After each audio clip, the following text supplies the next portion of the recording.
Welcome and welcome back. We're here to review WandaVision episode 5. Just like we review every episode of WandaVision here on the channel, we have new videos every Monday, Wednesday, and Friday here, as well as every Monday, Wednesday, and Friday on my channel called Strip Cover Lit, where I do book reviews, poetry reviews, short story reviews, things like that. But where I want to start with this is a place that might seem somewhat counterintuitive or may have seemed to be something of a moot point, but I think is going to absolutely be some type of issue here in the show, and that is with a line that seemed throwaway at first, but it's something that we observed way back in episode 1 when we were very first introduced to the Agnes character. Remember, in that first review for the first episode of WandaVision, I pointed out how when we very first meet Agnes, Wanda comes up to her, she's having this conversation, the mailman passes by, and Agnes watches his ass as he walks away. So this is sort of a weird thing. It's something you're meant to notice, and it's meant to be there. Well, in this episode, while Agnes is... this is spoilers, by the way. I should put this out there, spoilers. I forget to do that sometimes. Agnes is trying to get the babies to sleep, and she mentions her buns of steel. And Vision says to her, "Did you not just see what I saw?" And Wanda says, well, we both know that Agnes has a high libido. That this is meant to, ironically, for the situation, short circuit what Vision is trying to do. Vision is trying to draw attention to the fact that basically Agnes tried to reset the scene, as it were, tried to go back to the beginning of the scene and run things over again. And Wanda tries to make a concurrent observation with what is going on in the scene as it goes.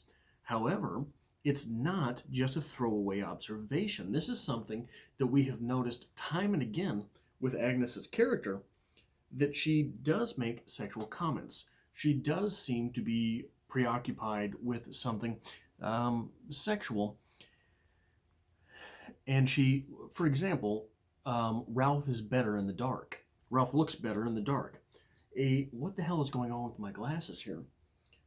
Sort of a throwaway line, something that might be a sexual reference, might not be. But it seems to be that we have not met Ralph, her husband. So what is going on there? What the hell is happening with my glasses? What have I done here? Anyway, doesn't matter. Moving on. Along those lines, we have to acknowledge the fact that Wanda's magic does not work on the babies. Wanda tries to get the babies to go to sleep, doesn't work on them. Wanda's magic does not work on Vision. Vision is immune to her powers to some extent. This leads us to the observation of Agnes as she is wishing to reset the scene. She wants to know if Wanda wants her to backtrack in that scene. If we remember, what is his name? Norm. While Vision is at work with Norm, he is under Wanda's spell until Vision breaks said spell. He's stuck there. Agnes is not. Agnes was able to observe that the scene started off poorly and said, hey, should we redo this? So Agnes is not under Wanda's powers either. So there's something strange going on there. And I think it's because Agnes is another powerful being, as I would imagine is Ralph. And when we're talking about, so spoilers, by the way, spoilers, putting this out there again. If you care about being spoiled, go away now, come back later. Another thing that was outside of the realm of Wanda's power, but inside the town in this episode, was that very last knock on the door. Knock on the door. That was not Wanda's doing. That individual that showed up, which we'll get to later, was not under Wanda's control. There is the scene where the children are trying to get Wanda to agree to taking in the dog. And she says to them, taking care of a living thing requires a lot of responsibility.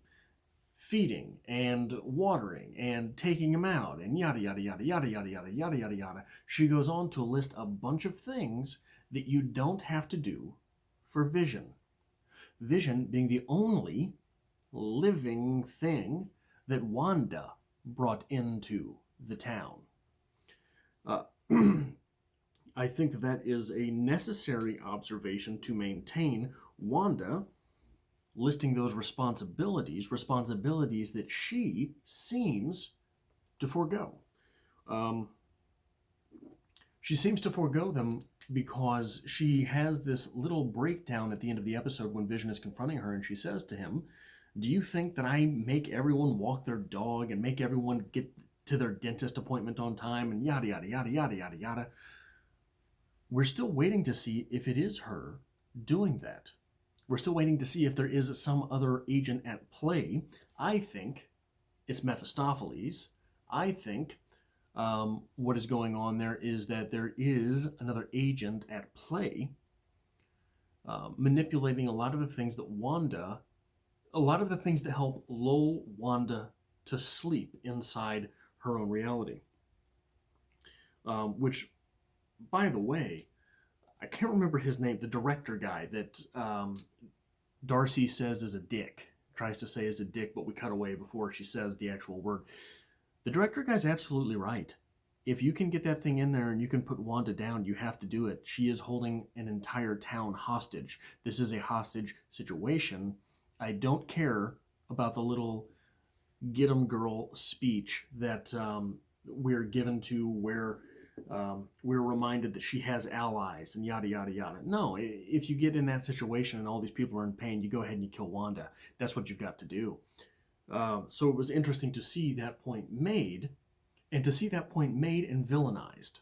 I don't know why we're villainizing that decision. That decision, morally, now we're taking a step outside of literature here, right? We're taking a step outside to sort of observe things. We're taking a step outside the way that we do with literature, as opposed to just storytelling, right? As opposed to we do with something that's not meant to be. What I'm doing here, I'm not going to treat anything in terms of entertainment. I don't really, if there's entertainment value, there's entertainment value. What's entertaining to me is the stuff that's inside the literature, if you will. So those conversations coming up are interesting because we hadn't had a whole lot of that type of depth so far in this series. I think there's going to be a lot to come because what we're doing is we're getting into those themes, the themes of philosophy, themes of ethics. We're getting a lot into those themes, I think, as we break away from being inside, as a viewer, being inside Wanda's spell to the rest of the series.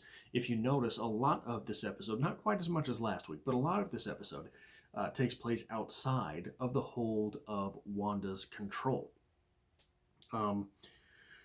Shortly after the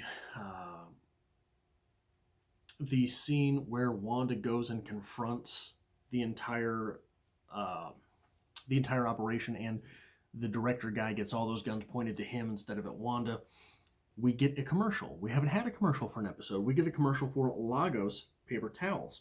If you remember, Lagos was the place, so the paper towel commercial said, for when you make a giant mess you didn't mean to. Lagos. Why Lagos? Why is that the name of the paper towel? Lagos was the town in which Wanda set off the events of Civil War, where Crossbones blew up the bomb, detonated the bomb, and she controlled it and lifted him into the air and accidentally sent him through that building where he killed a bunch of people. That was the onset for Civil War, and so that was a reference to that. Which brings us back to that we saw earlier, that we talked about earlier. There was a precursor to that scene, something that was planted in your mind, whether you want to acknowledge, whether you wanted to observe it or not. There is a small reference to Wanda's parents. Irina and Oleg Maximoff. Irina, I can't remember how they said it. Irina and Oleg Maximoff. Well, that's not Magneto, is it? Is it? But that's put in your mind to put you in that mindset. That is set in your mind to put you in that mindset. You're supposed to be thinking, whoa. Wasn't her father Magneto? So what that's going to do, hanging mystery, like we've talked about time and again, it's going to be roaming around back here. Her dad. It wasn't Magneto her dad? But we're not going to get Magneto in this, right? Wasn't Magneto her dad? But then, at the end of the episode, we get that little at the door, and we are supposed to wonder who that is for the entire time that Vision and Wanda are having said conversation. Conversation about whether or not Wanda is controlling everything and whether or not she can stop hurting people. All of these things going on. There is a knock at the door, and when she answers the door, we get a male profile, a male head from behind. That is our introduction to the character. That guy has white hair. We're supposed to wonder if that is Magneto. That is absolutely the setup for that scene. We are supposed to wonder in that moment whether or not we're looking at Magneto. We're not. We're looking at Pietro. Pietro from a different universe. Pietro from the Fox X-Men universe. What's going on there? I think we're going to learn a little bit more in the next episode. But, so that's all the points that I have for the episode itself. But there was one funny thing that happened after the episode, and I don't know if this happens for every episode of WandaVision, or if it's something that happened particularly now. If you let the show run through the credits, Disney Plus will recommend something to you. And here, immediately after the episode, I was recommended Avengers Age of Ultron. A lot of stuff goes on in Avengers Age of Ultron. So it makes me wonder if that was including Wanda being a villain, right? We get Wanda as a bad guy. We get Pietro as a bad guy. It makes me wonder if that is just algorithmic or if that is Disney trying to prompt us, hey, don't forget this. Just like at the beginning of the episodes, we get the previously on WandaVision scene. So that is all I have for this episode, reviewing WandaVision. I have episodes every Friday reviewing the series as we go. There's only 4 left, but I have it every Friday, just like I've had every Friday for The Mandalorian here on the channel. And I hope to see you back next time, either Monday for something random or Friday for another episode reviewing WandaVision.